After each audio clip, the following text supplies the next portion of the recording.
Welcome. You've arrived in a moment of stillness amid the noise. The world outside may feel overwhelming, filled with uncertainty, chaos, division, and constant change. But here, in this moment, let's take a breath and begin to see things not with panic, but with presence. Let's begin to learn how to make peace with the crazy world.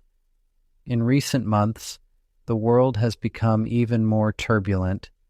The reciprocal tariffs have sent shock waves through global markets. Stock indices have plummeted more than 25%. Your 401k is shrinking. Your retirement dreams now seem distant. Even your current job may feel fragile as companies freeze hiring, lay off employees, or tighten their belts in uncertain times. It feels like everything you've worked for is slipping away. And the natural response? Anxiety, fear, overwhelm, maybe even despair.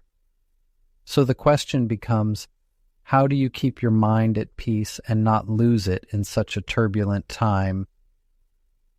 You might not find the answer on the news or in another financial forecast, but you can find it in something far more timeless, the wisdom of the Buddha. The teachings of the Buddha have survived over 2,500 years of wars, pandemics, collapses, and revolutions because they offer tools not for controlling the world, but for transforming how we relate to it. They are more relevant now than ever. Let's begin. 1.1. The noise of the modern world. We live in a time of non-stop noise. From the moment we wake up, our minds are bombarded. News alerts, market crashes, global conflicts, social media outrage, the rising cost of living, climate anxiety, wars, fears of artificial intelligence or political collapse. Even moments of rest are hijacked by the fear of falling behind. It's no wonder people feel anxious, depressed, angry, lost. But here's something essential to understand. The world has always been crazy. Different kind of crazy, perhaps. But the chaos is not new. There were wars in ancient times, plagues, famines, and societal collapse. The only difference is, today's chaos is delivered directly to your pocket 24/7 in high definition with urgent push notifications. So the first truth is this. It's not the world that is making you feel overwhelmed.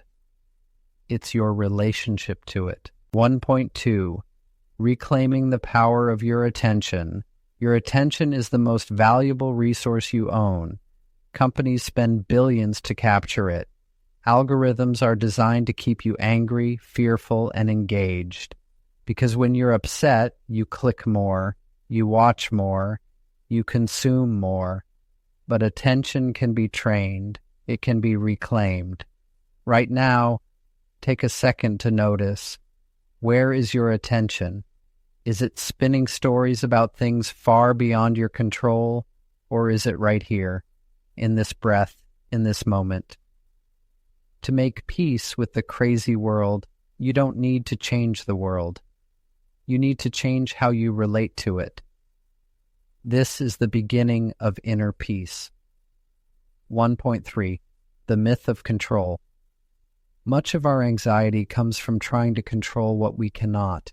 You cannot control the economy. You cannot control global politics. You cannot control what strangers do on social media. You cannot even fully control what happens tomorrow. But here's what you can control. Your breath, your thoughts, your reactions, your choices, your kindness, your presence. As the ancient Stoic Epictetus said, some things are in our control and some things are not. Peace begins when we stop trying to control what isn't ours. Buddhism echoes the same wisdom. The more you cling, the more you suffer. So breathe, let go. Reconnect to what is yours to hold. 1.4. Understanding impermanence. One of the core teachings of Buddhism is anicca, or impermanence. Everything changes, always. The global crisis you worry about today will evolve into something else. The stock market will rise again. Inflation will cool. New challenges will appear. Then they too will pass. Your emotions, they pass. Your fears, they pass. Your victories and losses, all of them in time pass. Imagine sitting by a river. The water is always moving. Thoughts and fears are like leaves floating by. You don't have to dive in and grab every leaf. Just watch them pass. This practice of observing without attachment is a powerful path to peace. 1.5. The illusion of urgency. Have you noticed how everything feels urgent now? Notifications light up your phone like emergencies. Breaking news. Crisis alert. Limited time only. But how many of these things were truly urgent, truly worth your peace? Most of us live in fight or flight mode all day without realizing it. Our nervous systems are overstimulated. We mistake noise for importance. Here's a gentle reminder. If everything is urgent, nothing is. If you lose your peace, what did you really gain? To make peace in the crazy world, learn to slow down your inner world, even when the outer world is racing. 1.6. Emotional contagion and the energy we absorb. Have you ever noticed how spending time with anxious people makes you anxious? How scrolling through negativity leaves you feeling heavy? This is called emotional contagion, the subconscious absorption of others' feelings and energies. The crazy world thrives on this. Outrage spreads faster than reason. Fear spreads faster than calm. If you're not conscious, you become a sponge for everyone else's chaos. But when you become aware of it, you have a choice. You can become a mirror of the chaos, or you can become a calm presence in the storm. Try this. Notice how you feel after watching the news for 20 minutes. Notice how you feel after 20 minutes of quiet walking in nature. Choose wisely what you consume.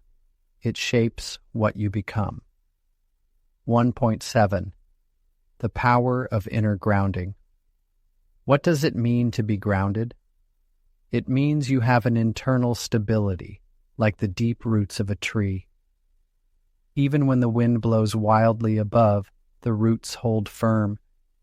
You cultivate grounding through daily quiet time, meditation, prayer, stillness, limiting negative input, moving your body, being in nature, reflecting on gratitude, connecting with something larger than yourself. Think of it this way.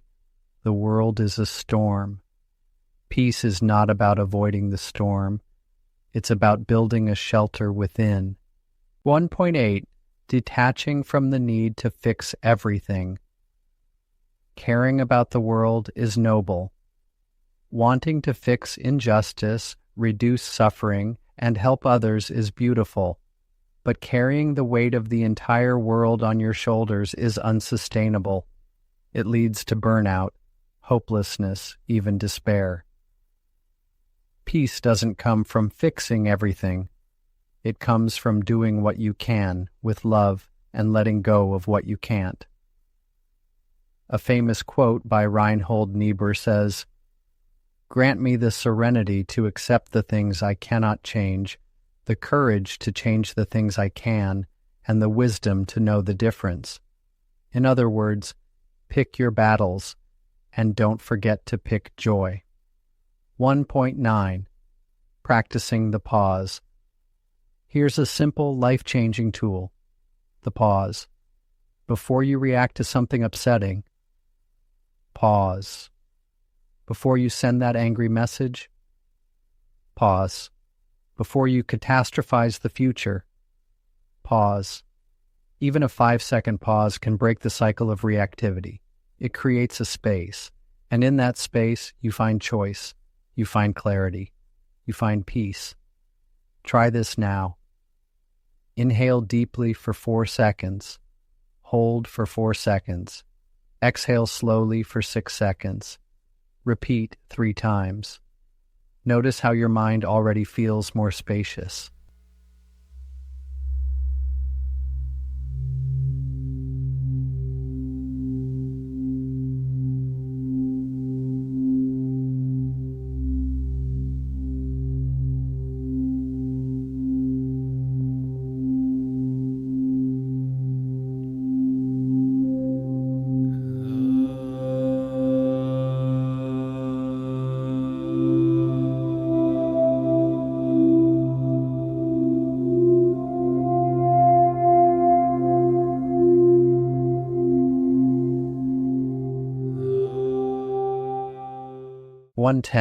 Creating your own peace ritual.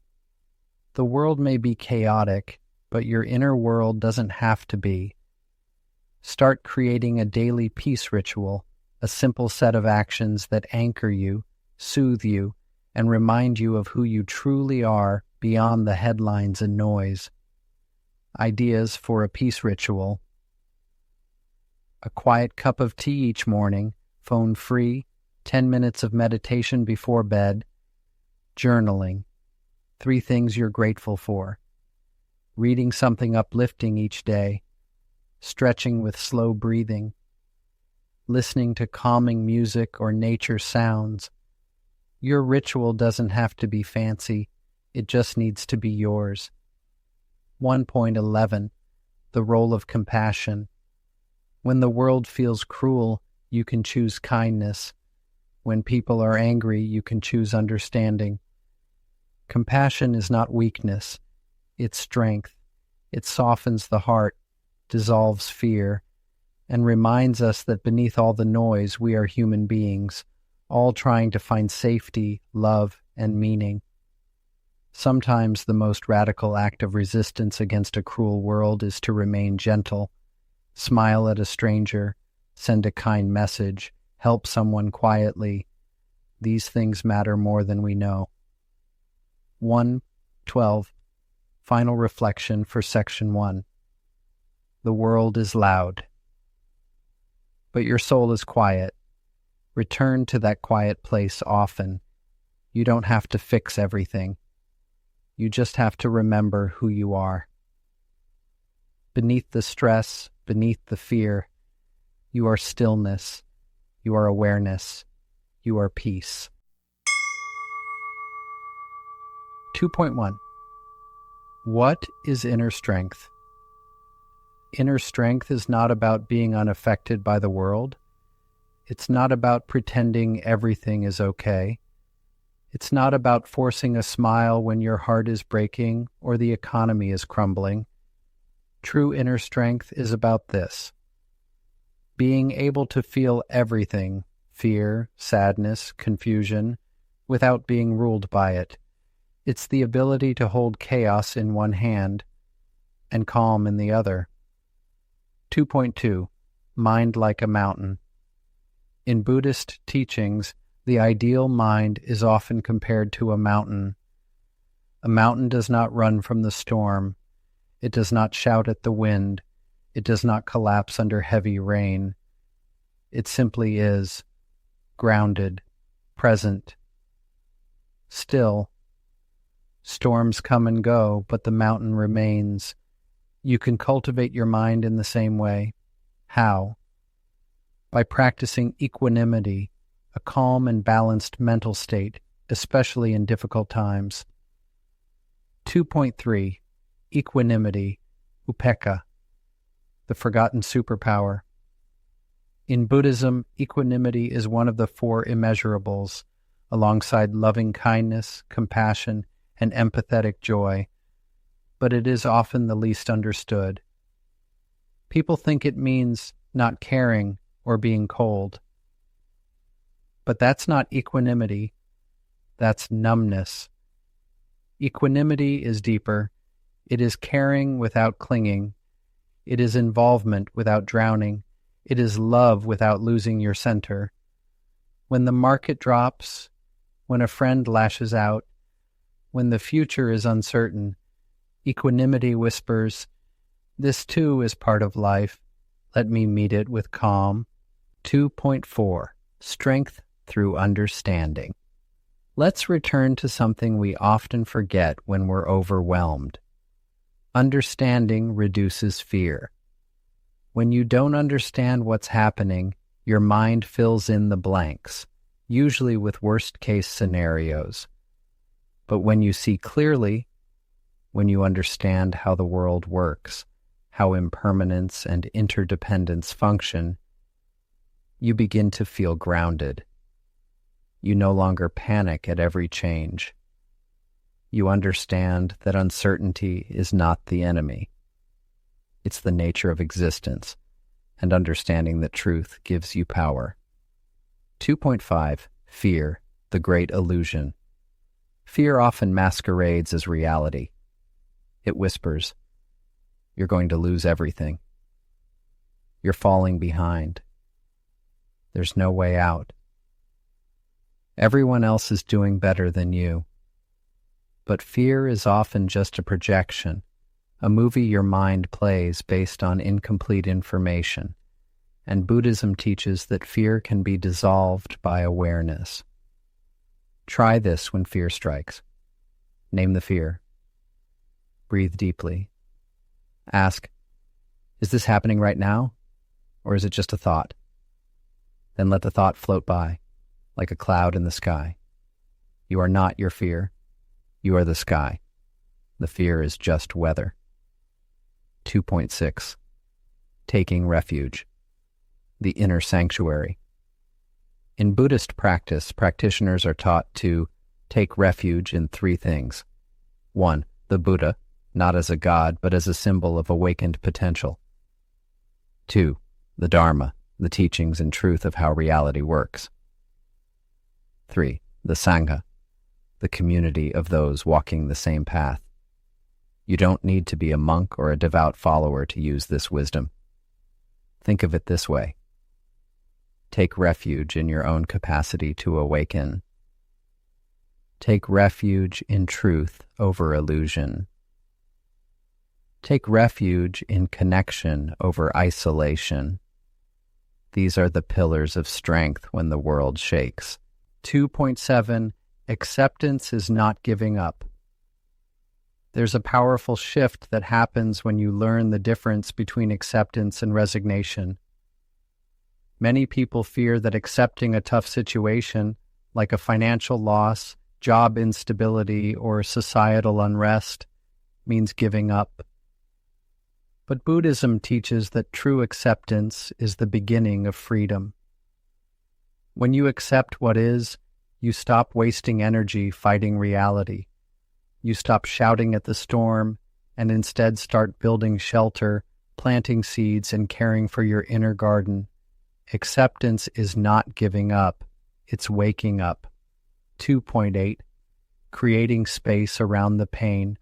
One of the most transformative Buddhist insights is this: pain is inevitable, suffering is optional. What does that mean? It means when something painful happens, a market crash, a layoff, an argument, there's the event itself. That's the pain.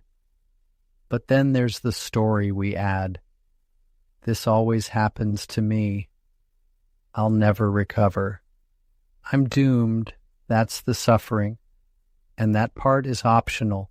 With mindfulness, you can notice the pain and create space around it. Breathe into it. Let it be there without becoming it. That space is your power. 2.9. The strength of letting go. Letting go doesn't mean you stop caring. It means you stop clinging. You let go of the illusion that you can control everything. You let go of the belief that your worth is tied to your bank account. You let go of the need for things to be different in order to be at peace. Buddha taught, You only lose what you cling to. And so the strongest people are not the ones who grip harder. They are the ones who know when to open their hand and breathe. 210. Inner strength through simplicity. In a complex world, simplicity is a form of strength. When everything around you is noisy and chaotic, simplifying your life becomes a sacred act. This could mean reducing digital noise, fewer apps, fewer news cycles, living below your means, spending more time on things that matter, nature, loved ones, spiritual practice, being present in daily tasks like cooking, walking, or cleaning. Simplicity doesn't mean scarcity. It means clarity. It brings you back to what is essential. 211. Strength in compassion for self and others. When the world is in turmoil, it's easy to turn cold, to shut down, to numb out, to protect yourself at all costs. But Buddhism teaches something counterintuitive. Compassion is not weakness. It is the highest strength. Being kind in a cruel world is brave. Being gentle with yourself during hard times is wisdom. Your pain is valid. Your stress is real. But so is your ability to love through it. Compassion gives meaning to the struggle. It transforms chaos into connection. 2.12. Rituals of resilience. Want to become stronger inside? Build daily rituals that make you feel safe, whole, and connected, even when the world feels unsafe. Here are some powerful ones. Morning stillness. Begin the day without your phone. Sit for 5 minutes. Just breathe. Evening reflection. Journal what you learned today, not from the news, but from yourself. Gratitude practice. Each night, write down 3 things you're grateful for. Yes, even now. Walking meditation. Go outside. Walk slowly. Focus on your feet. Let the earth steady you. Digital fasting. Choose 1 hour a day with no screens. Just be. These rituals train your nervous system to trust that not everything is falling apart, that peace is still possible, moment to moment. 213. The long view. Perspective as strength. When we're in the middle of a crisis, it feels like it will last forever. But pause for a moment and remember, you've survived difficult times before. Humanity has faced plagues, wars, famines, and still moved forward. The economy has crashed and recovered more than once.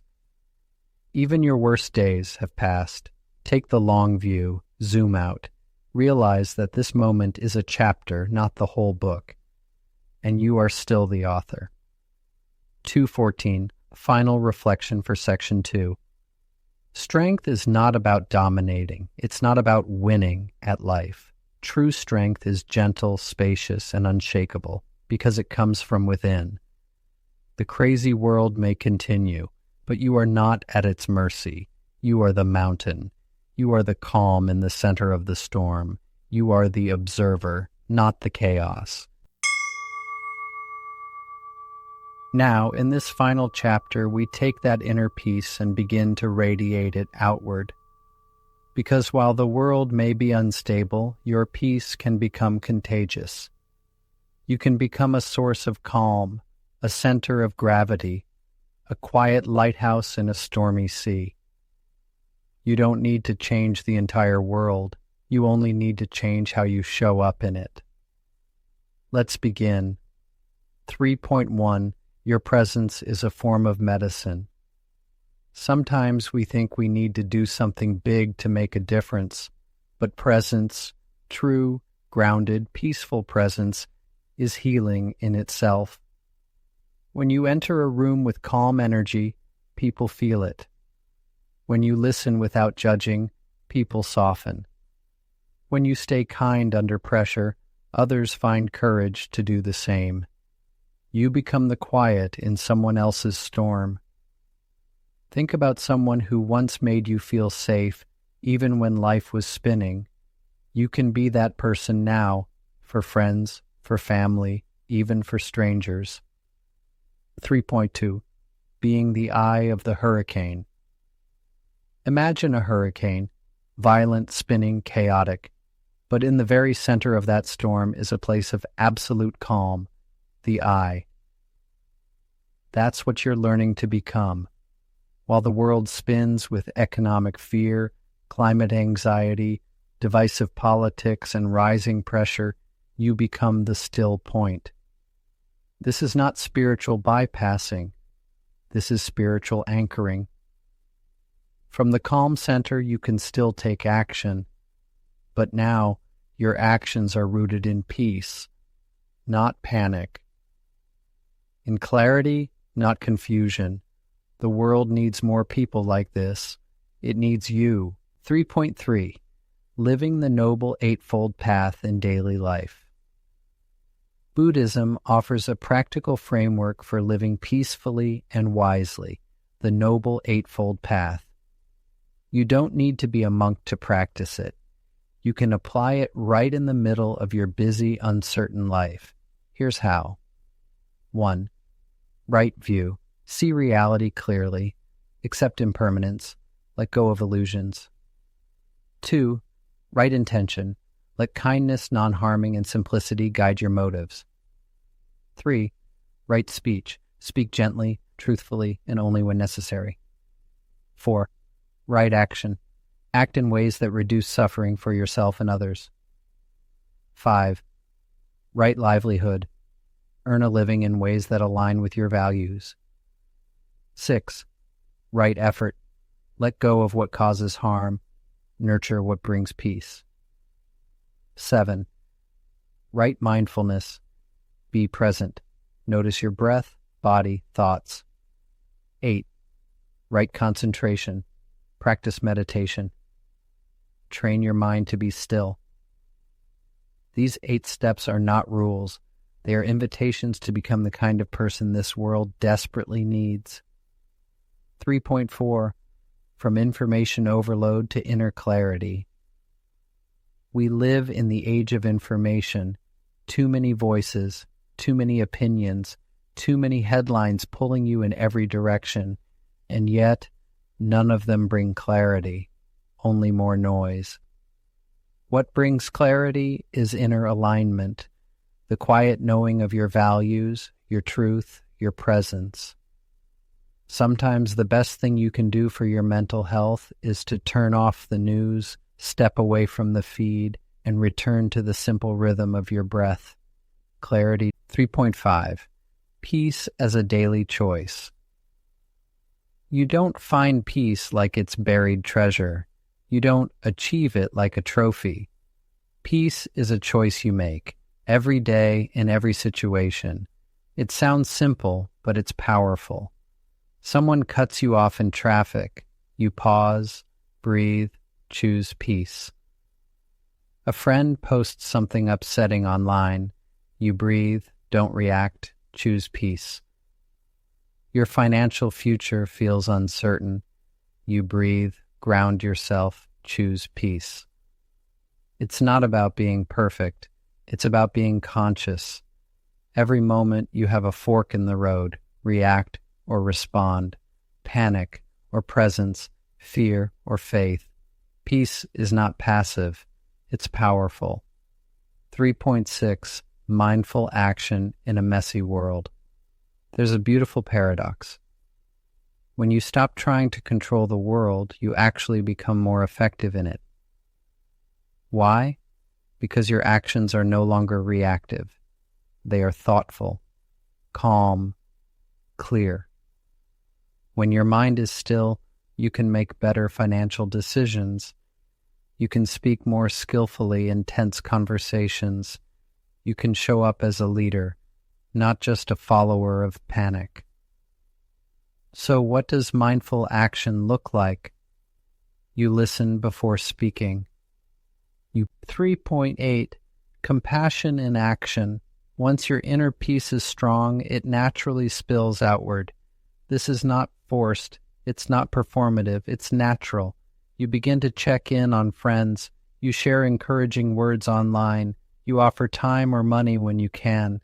You become a quiet force of goodness in a loud world.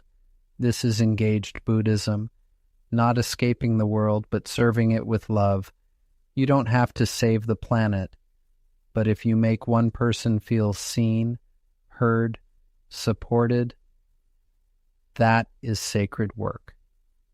3.9 The ripple effect of peace. Never underestimate the ripple effect of your peace. Your stillness calms your children. Your kindness softens your coworkers. Your clarity sharpens your community. We tend to think the world changes through massive revolutions or billion-dollar plans, but often it changes because someone chose to remain peaceful in a moment of chaos. You are that someone. 3.10 Rewriting the story. When everything feels uncertain, it's tempting to fall into negative storytelling. The world is doomed. Nothing I do matters. It's only getting worse. But those are just stories, not facts. You can write a new story. Here's one to try on. The world is going through labor pains, not death.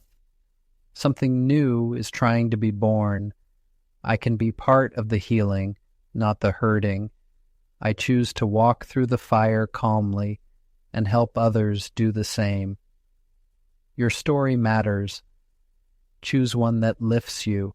3.11 Final practices for a peaceful life. Let's close with a set of simple practices you can carry forward. They don't require money, apps, or gurus. Just presence. 1. Morning grounding. Before reaching for your phone, place your feet on the floor. Breathe in. Feel gratitude for waking up. Set an intention. Today I choose peace. 2. Midday. Pause. Sometime in the middle of your day, pause for 60 seconds. Close your eyes. Feel your breath. Remind yourself, I am the calm in the storm. 3. Evening letting go. Before bed, say aloud or journal, whatever happened today, I release. Tomorrow is new. 4. Weekly digital detox. Take 1 hour each week. No phone, no news, no screens. Just you, nature, or stillness. Let your nervous system breathe. 5. Act of kindness. Once a day, do one small kind thing, no credit needed. A note, a smile, a donation, a helping hand. These rituals don't just bring peace to you, they create a quieter, kinder world for all of us. 3.12 Final reflection. The world may continue to be chaotic. There may be more market crashes, more conflicts, more change, but something in you has changed. You've remembered that your peace is not fragile. It does not depend on the Dow Jones or headlines or what other people do. Your peace comes from the deep well within, fed by stillness, sustained by wisdom, and shared through compassion. So breathe, pause, smile. You are no longer a victim of the crazy world.